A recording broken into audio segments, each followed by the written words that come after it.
Tidak ada mukanya, tidak ada hidungnya, tidak ada matanya, itu rata. Kakinya 3. Saya lihat di pojokan kamar itu ada orang, badannya besar, hitam, ada cewek, ada perempuan ya, dengan baju lusuh, dengan rambut panjang, keluar dari tembok pautnya, Mbak. Assalamualaikum warahmatullahi wabarakatuh. Kembali lagi di channel Psikis Loh Kena. Apa kabar nih Sobat Psikis semuanya? Kembali lagi dengan saya Uci di channel Psikis Loh Kena. Nah Sobat Psikis, kali ini saya nggak ada di studio, tapi saya ada di depan meja kerja saya. Karena hari ini di segmen Nara Misteri yang kalian semua paling request, itu naramisterinya berasal dari kota Semarang. Jadi beliau nggak bisa datang ke studio kita, makanya saya di sini syuting tidak di studio. Nah, naramisteri kita kali ini langsung aja kita kenalin ya. Namanya itu Mas Bambang. Di sini saya mau promosiin juga Instagramnya Mas Bambang, biar Sobat Psikis bisa kenalan juga sama Mas Bambang. Nah, ini untuk Instagramnya adalah ini nih Sobat Psikis, @bigbams, Z-nya 2 pakai S. Pokoknya saya taruh di sini. Nanti Sobat Psikis semua boleh follow Mas Bambang dan juga boleh komen-komen tentang cerita mistisnya dia yang super serem banget.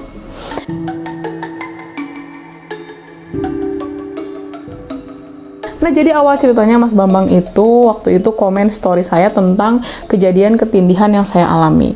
Ternyata Mas Bambang juga setiap ketindihan itu selalu atau nggak sering diperlihatkan sosok gitu.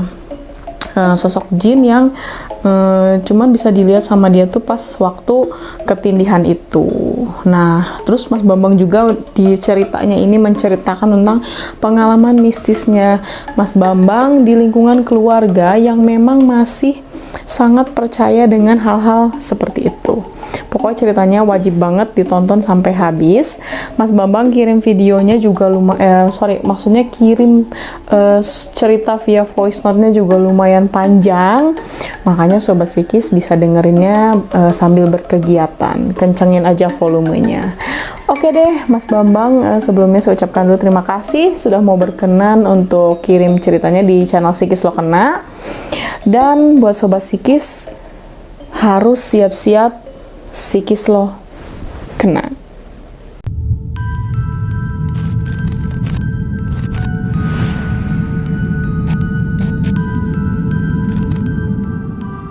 Psikis Loh Kena.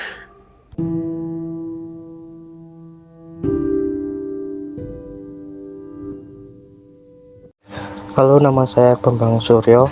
Saya berasal dari kota Semarang. Mungkin karena saya terlahir di kalangan keluarga yang selalu berhubungan dengan hal mistis atau hal supernatural, dan mungkin juga ini kesempatan saya untuk menceritakan pengalaman horor saya ya.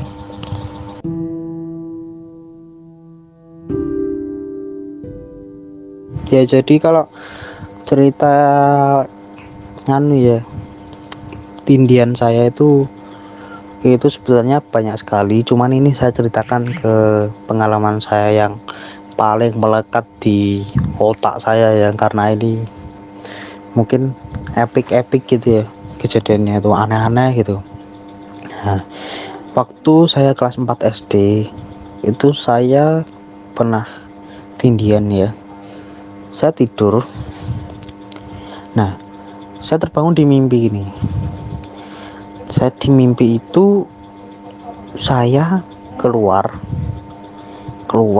di depan rumah saya itu kan ada kayak ada tempat duduk dari tembok itu. Nah, depan saya itu ada lapangan, depan kiri saya itu ada lapangan, lalu ada bakso lewat kan.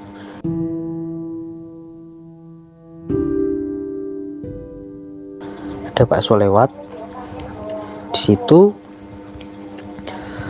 Setelah baksonya lewat, bapak saya bilang, "Dek, tolong panggilin." Saya bilang, "Oh iya ya," gitu. Ada panggil, "Pak, baksonya Pak," gitu. Bapaknya datang, oh nggih, itu udah bapaknya di situ bikinin bakso sudah jadi, bapaknya masuk nganterin baksonya. Nah tapi kan di situ saya masih duduk di luar nih, saya masih duduk di luar. Nah di situ saya ditapuk sama pundak pundak saya sama bapak-bapak itu. Bu, waktu saya nengok bapak-bapak itu mukanya udah rata ya, nggak ada mukanya, nggak ada hidungnya, nggak ada matanya, itu rata. Kakinya 3, tangannya itu kayak besar banget gitu.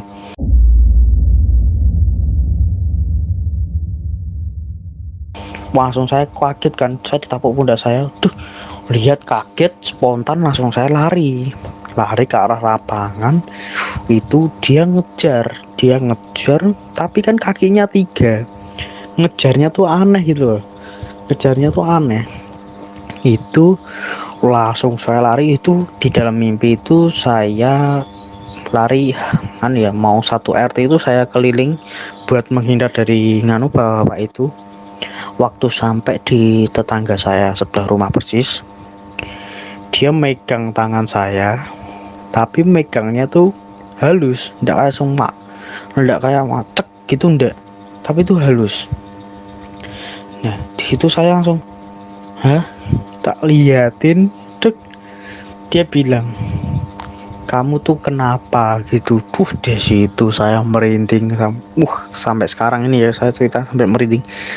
Itu ya bayangin aja lah, anak kecil kelas 4 SD lihat orang kakinya 3, mukanya rata, tangannya besar banget.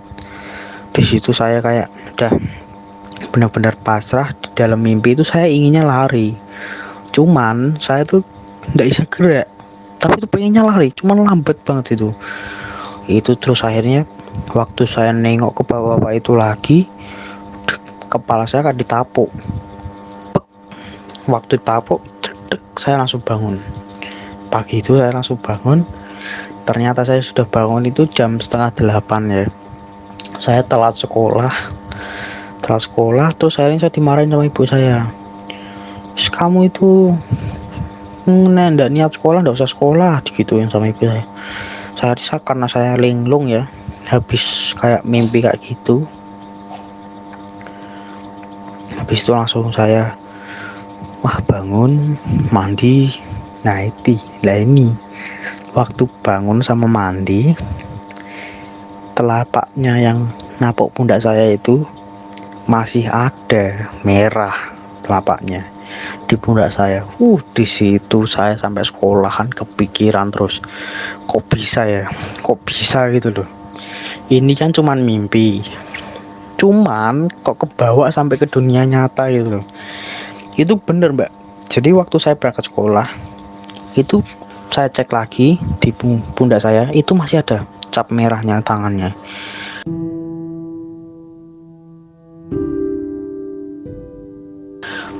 Itu pokoknya saya hampir kayak gimana ya, takut tidur malam itu sampai hampir semingguan. Itu seminggu saya nggak bisa tidur itu gara-gara mimpi itu. Ini kejadian pertama ya, yang paling melekat di pikiran saya. Terus yang kedua itu saya kelas 7 kelas 1 SMP itu. Di situ saya mimpi ada perempuan di depan saya, tapi tidak kelihatan wajahnya. Di depan muka saya itu dia berdiri dengan baju yang putih kotor itu, rambutnya yang panjang sepundak lebih, tapi tangannya melambai ke saya.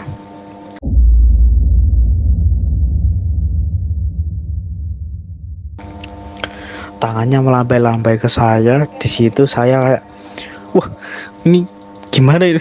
Mau mau teriak ndak bisa, badannya mau gerak ndak bisa, mata mau merem itu aja ndak bisa. Itu Di situ saya panik hampir berapa menit ya, bahkan enggak berapa menit sih, 10 menit atau 20 menitan lah, sekitaran segitu saya baru bisa bangun gitu. Nah tapi tadi kan 10 menit 20 menitan ya, waktu saya bangun itu sudah pagi mbak, sudah pagi. Saya telat lagi ke sekolah, tapi ini kan telatnya udah parah banget ya, udah jam setengah 9 itu saya telat ke sekolah. Dan saya waktu itu kan enggak berangkat sekolah karena waktu itu izinnya males kan, males sekolah gitu, apa gitu. Terus saya ini waktu saya di kamar, siapa gitu loh, ceweknya tuh siapa gitu. Mungkin kalau mimpi biasa orang kan enggak mungkin bisa lihat kita, mungkin kayak kegiatan-kegiatan gitu kan kita nyadar kita lihat orang kegiatan itu, tapi orangnya itu kan kalau yang kayak ngajak bicara kita itu kan mestinya jarang. Nah tapi ini kenapa cewek ini tuh ngarahnya ke saya sama ngelambain tangan, itu yang saya bingung. Itu juga buat trauma saya sih, sekitar berapa bulan ya. Terus saya tanya-tanya sama bapak saya, itu bapak saya enggak tahu siapa itu. Itu sih waktu saya SMP tindian itu yang paling melekat di pikiran saya ya.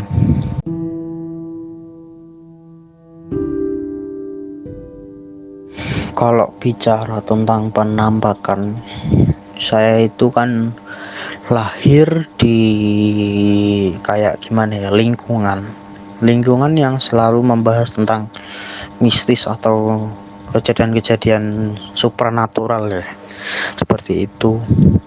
Nah di situ saya pernah waktu bulan Juni 2021 kemarin itu saya nongkrong di depan rumah yang tadi saya bilang ada kursi itu ya, ada tempat duduk itu, saya nongkrong situ. Nah di depan kiri saya itu kan ada lapangan. Nah lapangan itu di sebelahnya lagi, sebelahnya deket sebelahnya deket itu ada kayak PAUD gitu mbak, taman kanak-kanak gitu loh, bekas PAUD.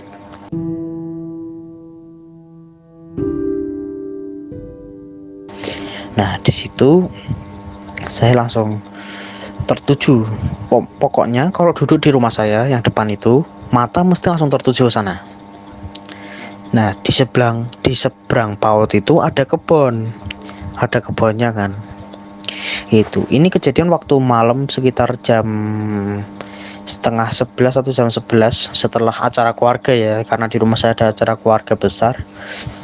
Itu saya nongkrong sama kakak saya. Saya bohongin kakak saya.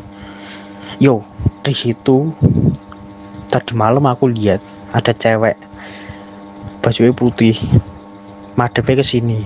Itu kakak saya di situ takut itu. Alah, yang bener ku nek cerita mbok jangan sembarangan. Ini udah malam gitu, iki bengi gitu kan. Bisa langsung saya ngekek di situ sama kakak saya, wah gitu. Nah kok beneran mbak, waktu saya mau masuk ada perempuan ya, dengan baju lusuh, dengan rambut panjang, keluar dari tembok PAUD-nya mbak, keluar setengah badannya dari tembok PAUD-nya. Dan yang paling istilahnya paling epicnya itu, tangannya tuh ngelambai ke saya sama kakak saya.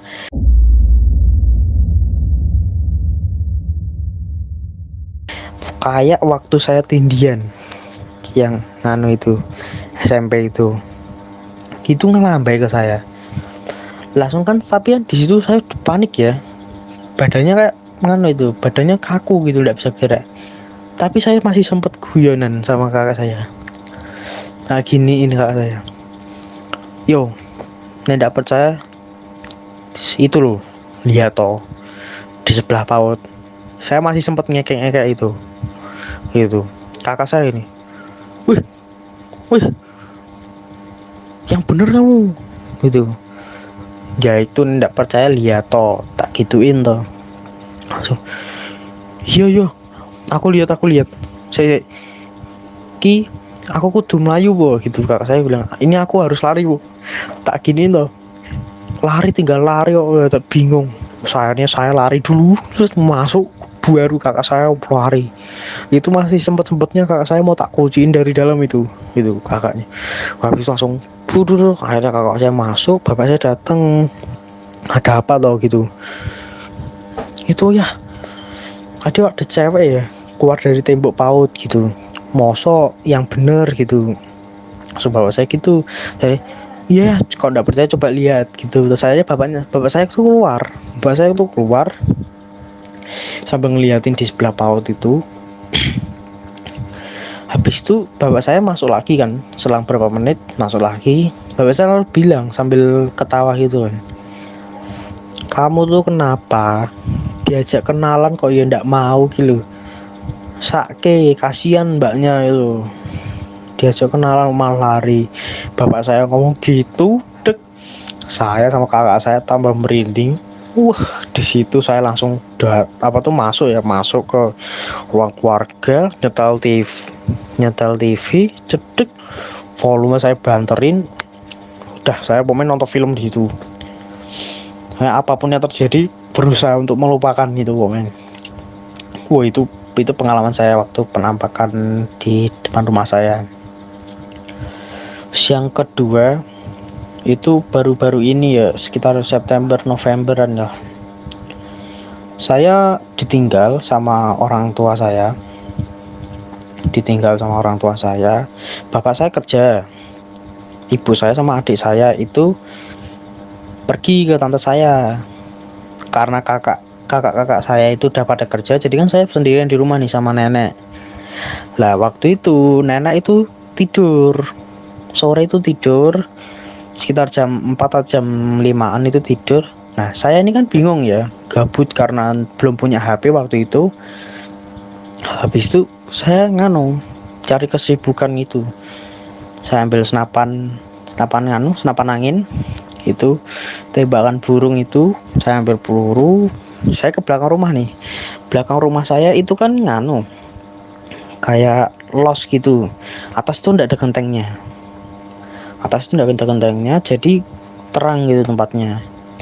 Itu jam 5 atau jam setengah 6 gitu ya.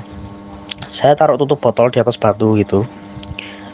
Lalu saya incer mau nembak tutup botol kan. Waktu saya mau nembak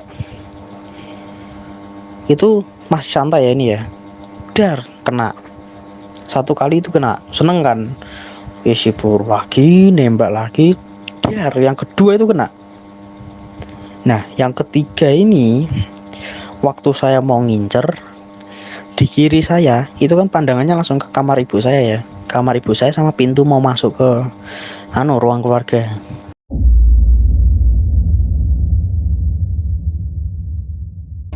Nah, kamar ibu saya, ekor mata saya ini kayak melihat ada kayak perempuan keluar dari jendela, tapi kepalanya aja, nggak ada badannya. Itu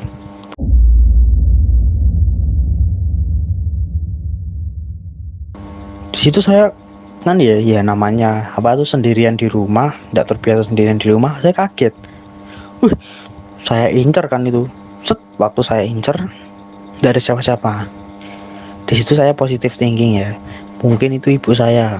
Saya panggil, mah gitu. Itu nggak ada yang nyaut, nggak ada pergerakan apapun. Bahkan korden kamar ibu saya yang tadi ada kayak penampakannya itu anteng, nggak ada angin sama sekali. Kebiasaan kalau ada orang lewat lari gitu kan mesti kan ada kayak kordennya gerak gitu. Ini nggak sama sekali. Akhirnya saya santai, masih positif tinggi. Terus saya tembak tuh yang tutup botol ketiga. Dar, saya tembak. Lah kok malah kepalanya itu pindah di pintu yang deket ruang keluarga saya, yang arah masuk ruang keluarga saya. Di situ saya, ya Allah, merindingnya nih, nggak cerita. Ini saya cerita sambil merinding nih. Itu merinding saya. Nah, waktu itu saya langsung incer, saya deketin nih. Terus itu pikiran saya masih positif, saya kira ini maling, saya deketin sambil saya incer gitu, siapa tahu maling langsung saya tembak gitu. Itu pikiran saya waktu itu. Tapi tidak ada siapa-siapa, kondisi rumah aman, pintu tidak kebuka, bahkan korden pun tidak gerak, tidak ada angin, tidak ada apapun, rumah itu tenang. Di situ saya tambah merinding. Habis itu dari atas ada yang manggil, "Shh, shh," gitu. Di situ ya, itu merindingnya udah sampai kepala itu ya. Itu udah tidak enak banget. Peluru saya buang, senjata saya taruh, saya ambil kunci, ambil jaket, saya mau keluar, mau main. Itu 5:30 itu saya mau main, itu saya mau main. Untungnya waktu saya keluar rumah, bapak saya waktu pulang kerja. Di situ perasaan saya tuh lega banget itu. Untung gitu waktu saya mau pergi, bapak saya udah sampai sini gitu. Saya pikiran saya gitu, alhamdulillah. Terus akhirnya saya cerita ke bapak saya gitu tentang kejadian-kejadian seperti itu kan. Akhirnya bapak saya cuma bilang gini, alah mbok biarin, itu biasa, itu paling yang jaga rumah, soalnya kalau yang dari luar itu ndak bisa masuk, dulunya udah dipagari rumahnya sama mbahmu yang laki gitu.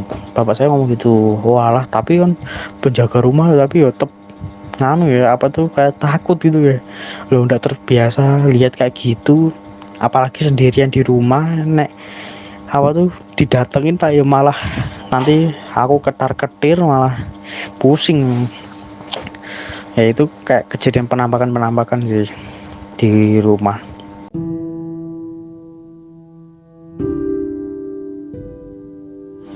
Saya juga pernah ngalamin waktu saya tidur. Jadi kan waktu itu kakak saya masih di rumah ya. Kakak saya yang dua-duanya itu masih di rumah, tapi kerjanya itu di kamar saya waktu saya tindian.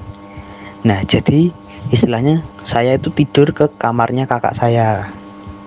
Itu saya tidur kamarnya kakak saya.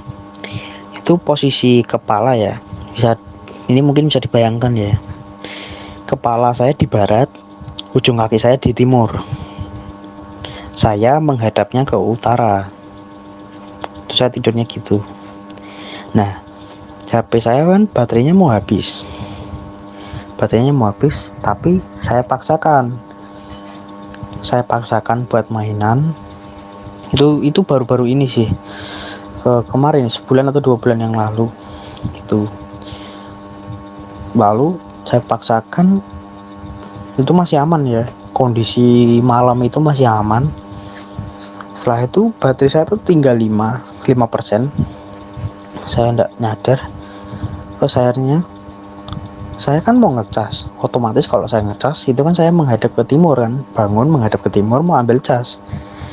Waktu saya mau bangun menghadap ke timur, itu mau bangun lah istilahnya, mau ambil cas, saya lihat di pojokan kamar itu ada orang, badannya besar, hitam, pokoknya tingginya tuh sekitar 2 meteran, berdiri di pojokan sambil tangannya kayak dilipat gitu.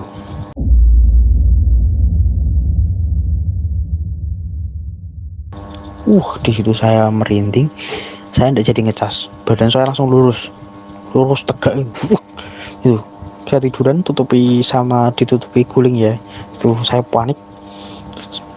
Cas itu mau saya ambil pakai kaki, kok ya tidak bisa loh. Saya panik kan. Ora iso ya, piye rek kok bateraiku entek, bateraiku habis gitu kan. Langsung hanya panik karena kecapean, mungkin ya, karena takut itu. Terus akhirnya saya ketiduran. Waktu bangun paginya itu saya keluar itu masih kepikiran hal itu. Bahkan saya waktu mau keluar kamar, mata saya tuh saya tutupi satu biar ndak ngelihat ke arah situ. Jadi langsung kayak, tutupi aja daripada malah kena masalah malah gitu. Pikiran saya kayak gitu. Terus akhirnya saya keluar, udah waktu malamnya saya cerita sama kakak saya, "Mas, aku nggak mau lagi tidur di kamarmu," gitu. Saya bilang gitu, "Aku nggak mau lagi tidur di kamar rumah, males aku ngomongnya males, tapi nggak ada apa-apa." Tapi waktu itu kakak saya langsung bilang, napa ono koncoku to, ada temenku to gitu. Aku kan deg-degan to. Hah? Temenmu siapa? Terus kakak saya bilang gini, mesti wongnya gede dhuwur, ireng gitu. Lah kok tahu Mas, tak gitu itu. Wis rak popo, turu kono sih masih aku sih ono anu apa sih nih? Banyak kerjaan, aku masih ada banyak kerjaan gitu kan. Saya, "Halah mau nanti wis tidak apa-apa, tak bilang ini temanku gitu." Dan benar juga sih, waktu saya tidur itu memang tidak ada kejadian apa-apa, aman, kamarnya tuh aman, tenang gitu kan.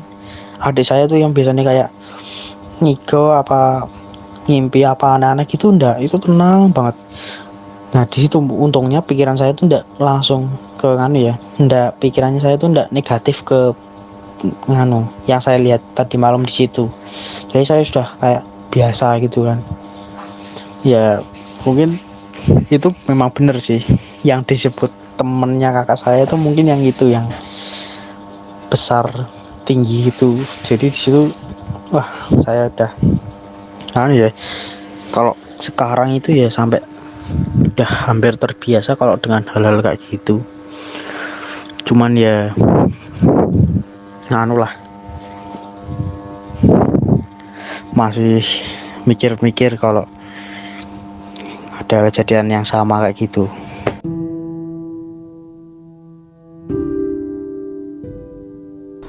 Nah Sobat Psikis, itu tadi cerita misteri pengalamannya Mas Bambang yang udah sama-sama kita dengerin dan juga kita simak ceritanya. Gimana? Serem nggak? Kalau menurutku sih serem banget ya ceritanya Mas Bambang ini. Dan Mas Bambang juga bilang bahwa kejadiannya ini masih di rumah yang dia tempati sekarang. Jadi masih dia huni gitu loh rumahnya. Dan menurut saya untuk berani bercerita di lokasi yang tempatnya masih kita tempatin itu satu hal yang luar biasa dan butuh keberanian yang besar banget. Jadi sekali lagi respect buat Mas Bambang, terima kasih banyak sudah kirim ceritanya ke channel Psikis Lo Kena. Kita tunggu cerita-cerita lainnya lagi yang lebih serem. Oke Mas Bambang. Nah buat Sobat Psikis juga saya mengucapkan juga terima kasih yang sudah nonton video ini sampai habis. Jangan lupa untuk ditekan tombol subscribe-nya, terus di like video ini dan kalian bebas komen apapun di sini di kolom komentar. Saya dengan hati terbuka menerima masukan dan juga saran dari Sobat Psikis semua, karena saya percaya kalian ngasih saran itu untuk membangun channel Psikis Lo Kena supaya lebih bagus lagi. Makasih ya Sobat Psikis. Mudah-mudahan Sobat Psikis bisa ambil hikmah baiknya dari setiap kejadian yang diceritakan oleh Nara Misteri di channel Psikis Lo Kena, dan yang buruk-buruknya di skip aja. Oke deh, makasih sekali lagi. Billahi taufik wal hidayah. Wassalamualaikum warahmatullahi wabarakatuh. Siap-siap Psikis Lo Kena.